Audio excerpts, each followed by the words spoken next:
मानचित्रण। बच्चों, हम पृथ्वी पर रहते हैं, इसलिए पूरी पृथ्वी को तो एक साथ देख नहीं सकते। यदि हमें पृथ्वी में स्थित सड़कों, रेलों, कस्बों, समुद्रों, द्वीपों आदि की जानकारी चाहिए तो हम पृथ्वी से मिलती जुलती आकृति ग्लोब बनाते हैं। ग्लोब में विश्व के सभी महाद्वीप, महासागर आदि दिखाए जाते हैं, लेकिन ग्लोब में हम इन्हें एक साथ नहीं देख सकते। यदि हमें इनकी एक साथ अध्ययन करना हो तो हम विश्व का मानचित्र तैयार करते हैं, जिस पर हम पूरी दुनिया को एक साथ देख सकते हैं। वास्तव में मानचित्र पृथ्वी की सतह या उसके किसी एक भाग का समतल जगह में खींचा गया एक चित्र होता है।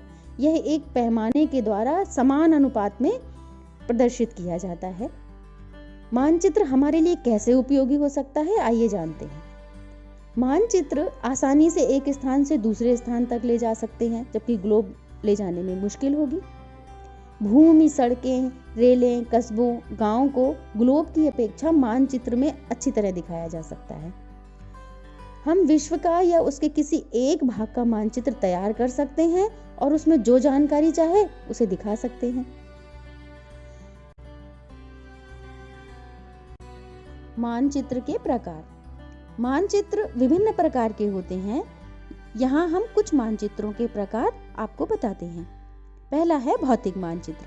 पृथ्वी के प्राकृतिक रूप जैसे पर्वत, पठार, मैदान, नदी, महासागर आदि को दर्शाने वाले मानचित्र भौतिक मानचित्र कहलाते हैं। दूसरा राजनैतिक मानचित्र। राज्यों, नगरों, शहरों, गांवों आदि की सीमाओं को दर्शाने वाले मानचित्र राजनैतिक मानचित्र कहलाते हैं। तीसरा थीमेटिक मानचित्र। कुछ मानचित्र विशेष जानकारियां प्रदान करते हैं, जैसे सड़क मानचित्र, वर्षा मानचित्र, वन और उद्योगों के वितरण को दर्शाने वाले मानचित्र। इस प्रकार के मानचित्रों को थीमेटिक मानचित्र कहा जाता है। चौथा भू-राजस्व मानचित्र। इन मानचित्रों में भूमि का बंटवारा, सिंचित क्षेत्र, विभिन्न प्रकार के भू उपयोग, कार्यालय, विद्यालय, अधिवासों और औद्योगिक क्षेत्रों को दिखाया जाता है। जब बहुत सारे मानचित्र एक साथ एक पुस्तक के रूप में इकट्ठे किए जाते हैं तो उसे एटलस कहते हैं। बच्चों, मानचित्र के कुछ घटक भी होते हैं जो 3 प्रकार के हैं। पहला है दिशा या डायरेक्शन, दूसरा दूरी या डिस्टेंस और तीसरा प्रतीक या सिंबल। दिशाएं। बहुत पहले लोग लंबी लंबी दूरियां पैदल, घोड़े, ऊंट, बैलगाड़ियों आदि के सहारे करते थे। समुद्री नाविक नावों और जहाजों से सागर पार करते थे। लंबे चौड़े रेगिस्तानें, घने जंगलों, समुद्रों के बीच वे अक्सर रास्ता भटक जाते थे। तब दिशा जानने के लिए वह सूर्य की मदद लेते थे। उगता सूर्य देखकर पूर्व और अस्त होता देखकर पश्चिम दिशा पहचान लेते थे। रात के समय लोग ध्रुव तारे से दिशा मालूम करते थे, क्योंकि ध्रुव तारा रात में हमेशा उत्तर दिशा में रहता है। इसकी मदद से वे बाकी दिशाएं भी पहचान लेते थे। आजकल हम लोग दिक्सूचक यंत्र या कंपास की सहायता लेते हैं। दिक्सूचक यंत्र में एक चुंबकीय सुई होती है जो सदैव उत्तर दक्षिण दिशा में रुकती है। मानचित्र में तीर द्वारा दिशाएं दिखाई जाती हैं। मानचित्र में ऊपर की ओर सदैव उत्तर दिशा होती है, नीचे की ओर दक्षिण दिशा, दाएं हाथ की ओर पूरब और बाएं हाथ की ओर पश्चिम दिशा। इन चारों आधारभूत दिशाओं से हम इनके बीच की मध्यवर्ती दिशाएं आसानी से जान सकते हैं। उत्तर पूर्व के बीच उत्तर पूर्व दिशा, दक्षिण और पूर्व के बीच दक्षिण पूर्व दिशा, दक्षिण पश्चिम के बीच में दक्षिण पश्चिम दिशा, उत्तर पश्चिम के बीच में उत्तर पश्चिम दिशाएं। दूसरा है दूरी। मानचित्र एक आरेखन होता है जो पूरे विश्व या उसके किसी एक भाग को छोटा करके कागज के एक पन्ने पर दिखाया जाता है। या यह कह सकते हैं कि मानचित्र छोटे पैमाने पर खींचा जाता है। इसे इतनी सावधानी से छोटा किया जाता है कि स्थानों के बीच की दूरी वास्तविक रहे। यह तभी संभव हो सकता है जब कागज पर एक छोटी दूरी स्थल की बड़ी दूरी को प्रदर्शित करती हो। इसके लिए एक पैमाना या मापक चुना जाता है। आइए इसे और अच्छे से समझते हैं। मान लीजिए इस मानचित्र का मापक 1 सेंटीमीटर बराबर 200 किलोमीटर है। इसका अर्थ ये है कि यदि हमें 200 किलोमीटर की दूरी दिखानी है मानचित्र में, तो हमें 1 सेंटीमीटर की रेखा खींचनी होगी। यदि मानचित्र में नई दिल्ली और आगरा के बीच की दूरी 1.5 सेंटीमीटर है तो दोनों के बीच वास्तविक दूरी कितनी होगी? अब यहाँ 1.5 सेंटीमीटर, 1 सेंटीमीटर बराबर 200 किलोमीटर है तो आधा सेंटीमीटर 100 किलोमीटर का होगा, इसलिए 1.5 सेंटीमीटर बराबर 300 किलोमीटर। अतः नई दिल्ली और आगरा के बीच की वास्तविक दूरी 300 किलोमीटर होगी। मानचित्र का तीसरा घटक है प्रतीक या सिंबल। आइए समझते हैं कि इनका मानचित्र में कैसे प्रयोग करेंगे। हम मानचित्र में किसी निश्चित वस्तु को हूबहू नहीं दिखा सकते, जैसे बांध, वृक्ष, नदियाँ, घाटी, पर्वत आदि। यदि हम इनको मानचित्र में दिखाना चाहते हैं तो संकेतों, अक्षरों, रंगों, चित्रों या रेखाओं का प्रयोग करते हैं। ये प्रतीक कम स्थान में अधिक जानकारी देते हैं और इनके इस्तेमाल से मानचित्र को आसानी से समझा जा सकता है। अगर आप किसी ऐसे क्षेत्र में हैं जहाँ की भाषा नहीं जानते तो आप किसी से दिशाओं के बारे में नहीं पूछ सकते, तब आप इन चिन्हों की सहायता से मानचित्र से जानकारी प्राप्त कर सकते हैं। मानचित्र की एक विश्वव्यापी भाषा होती है जिसे सभी आसानी से समझ सकते हैं। इन प्रतीकों के उपयोग के संबंध में एक अंतर्राष्ट्रीय सहमति भी है। ये प्रतीक ऋण प्रतीक कहे जाते हैं। कुछ ऋण प्रतीकों में जैसे जलाशय को नीले रंग से रंगना, पर्वत को भूरे रंग से, पठार को पीले रंग से और मैदान को हरे रंग से दर्शाया जाता है। यहाँ पर कुछ ऋण प्रतीकों का एक चित्र भी है जो आपकी पुस्तक में भी है, आप इसका अध्ययन करें। मानचित्र के कुछ अन्य रूप भी हैं, जैसे योजना या खाका या प्लान। कभी कभी छोटे स्थान को विस्तार से दिखाने की आवश्यकता होती है, इसके लिए एक योजना बनानी पड़ती है। एक योजना किसी भवन या कमरे की या किसी छोटे क्षेत्र का खींचा हुआ बाह्य स्वरूप होता है, जैसे किसी घर, कक्षा या बाजार का खाका।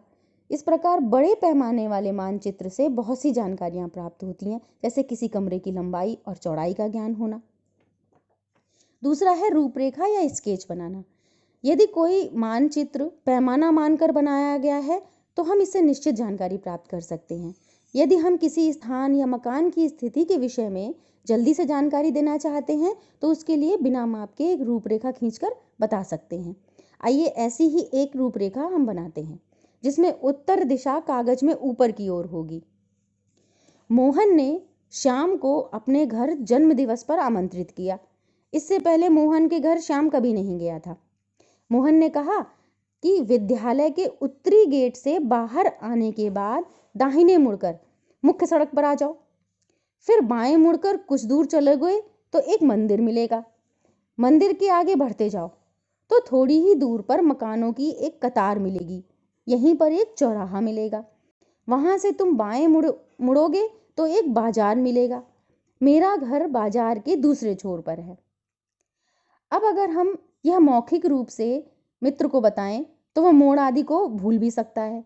अगर हम यह रूपरेखा मानचित्र खींचकर समझाते हैं तो उसे पहुंचने में सुविधा होगी। बच्चों, मानचित्र का अध्ययन कैसे करेंगे, आइए समझते हैं। मानचित्र में बाएं हाशिए पर एक दिशा रेखा होती है। यह तीर के रूप में भी हो सकती है। इसमें उत्तर दिशा सदैव ऊपर की ओर होती है। मानचित्र में माप हेतु पैमाना या मापक रेखा दी हुई होती है। यह दो स्थानों के बीच की दूरी की माप में सहायता करती है। दो स्थानों के बीच की दूरी यदि नापनी होती है तो पैमाना द्वारा वास्तविक दूरी भी ज्ञात कर सकते हैं। मानचित्र में संकेतों के माध्यम से विभिन्न वस्तुओं को प्रदर्शित किया जाता है। इन संकेतों की समझ के लिए हमें मानचित्र का अध्ययन आवश्यक होता है। सुदूर संवेदन या रिमोट सेंसिंग। जब किसी दूर स्थित स्थान, वस्तु, घटना या धरातल के बारे में बिना वहां गए सूचना या जानकारी प्राप्त होती है तो इसे सुदूर संवेदन कहते हैं। आज के वैज्ञानिक संदर्भ में इसका अर्थ आकाश में स्थित किसी उपग्रह, वायुयान या गुब्बारे से किसी स्थान, वस्तु, घटना या धरातल की जानकारी एकत्र करना और कंप्यूटर के माध्यम से ही उसके डिजिटल सिग्नल्स को प्राप्त करना सुदूर संवेदन कहलाता है। बच्चों, भौगोलिक सूचना प्रणाली या जियोग्राफिक इंफॉर्मेशन सिस्टम के बारे में जानते हैं। सुदूर संवेदन द्वारा अनेक भौगोलिक जानकारियां प्राप्त होती हैं। इन जानकारियों को कंप्यूटर के माध्यम से इकट्ठा और समन्वित किया जाता है। फिर इनका विश्लेषण किया जाता है। विश्लेषण के बाद पुनः नए निष्कर्ष व सूचनाएं प्राप्त की जाती हैं, जिन्हें हम भौगोलिक सूचना प्रणाली या GIS भी कहते हैं। बच्चों, कंप्यूटर की सहायता से मानचित्र का निर्माण करना आंकिक या कंप्यूटर मानचित्रण कहलाता है। आजकल मानचित्र कंप्यूटर की सहायता से GIS द्वारा निर्मित किए जाते हैं। GIS द्वारा सूचनाओं का संचालन, उनको एकत्र करना और विश्लेषण किया जाता है। किसी स्थान की समस्या के समाधान अथवा कोई योजना बनाने के लिए कई तरह की जानकारियों की जरूरत होती है। इन जानकारियों को संगठित करके मानचित्र बनाया जाता है। इस प्रकार बने आंकिक मानचित्र के आधार पर आगे की योजना बनाई जाती है। उदाहरण के लिए किसी स्थान के भूमि उपयोग जैसे कृषि, आवास, दुकान, उद्योग धंधे आदि के परिवर्तन का अध्ययन करना है तो अलग अलग समय की जानकारियों की जरूरत होती है। प्रत्येक समय की जानकारियों को GIS द्वारा अलग अलग समय के मानचित्र तैयार कर विश्लेषण करते हैं। इस प्रकार जो मानचित्र बनता है वह दिए स्थान की भूमि के उपयोग में समय के साथ आए परिवर्तन को दर्शाता है। बच्चों, अब आपके लिए करने की बारी है। आप अपने विद्यालय, अपने घर के आसपास का एक स्केच मैप या रेखा चित्र बनाइए जिसमें उत्तर दिशा ऊपर की ओर हो और इस पर मंदिर, मस्जिद, रेलवे लाइन जो भी आपके घर के आसपास हों उनके परंपरागत चिन्हों द्वारा अंकित कीजिए। धन्यवाद।